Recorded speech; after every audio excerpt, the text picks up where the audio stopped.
Hey everyone, it's Don G. Corleone here, but before I begin the video, I'm going to say this is going to be a completely different video, but anyway, I hope you all enjoy.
So I finally watched Prey, and it was very boring as fuck. Like, seriously, how in the hell is this rated better on Rotten Tomatoes than the original Predator film from 1987?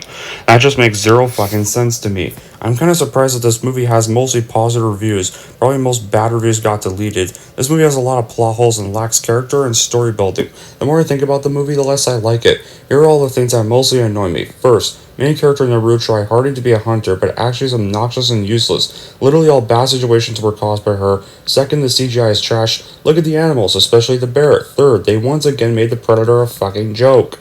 They are literally one of the greatest, most advanced hunters of the universe. Nevertheless, he loses against a 50 kg Native American girl. Finally, the pistol near the end of Predator 2 has a damn origin story. This movie did not have the thrill, action, or strong story as the characters for a long time avid fan of the Predator series, and way too PG-13 and PC to quench my thirst for an action movie.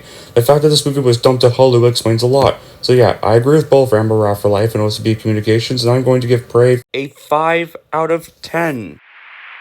I also watched Beavis and Butthead Do the Universe, and it was surprisingly pretty decent. The storyline had some definite similarities to the last movie, but the animation looked different for some reason. Oddly enough, Beavis and Butthead looked the same, but all the other characters looked like they were from a different movie. It didn't look like the classic Mike Judge animation, but the laughs were still there regardless. Nevertheless, the gigs and situations are pretty darn funny, and Mike Judge has done a good job in bringing the humor into a modern context. This time around, the duo are a bit more intelligent than they were in the day, not by much though. Their vocabulary is a bit more advanced as is their critical thinking. Beavis even shows a few signs of personal growth. Also, a tad bit is revealed regarding family personal history. What I love most about this movie is how well the attitudes and tropes of B&B fit into their modern setting.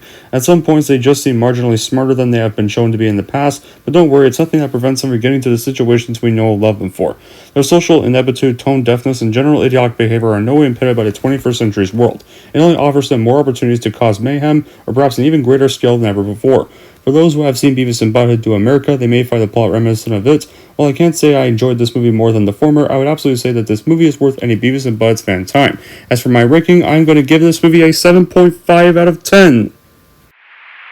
And finally, I also watched Orphan First Kill, and it was very mediocre. The first movie is better in my opinion. Julia Stiles performed pretty well.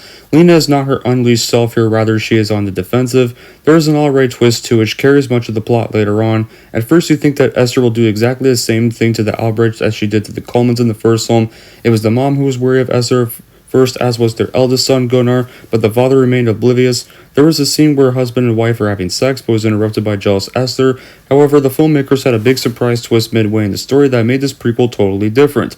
I don't know what to think of this movie. I wanted to love it as I did with the first one, but the girl doesn't look like a kid anymore, and the parents don't even see it's not her. That's strange. The script also suffers from a little too much foreshadowing for my liking. The crossbow, the fencing, and mention of the house going up in flames.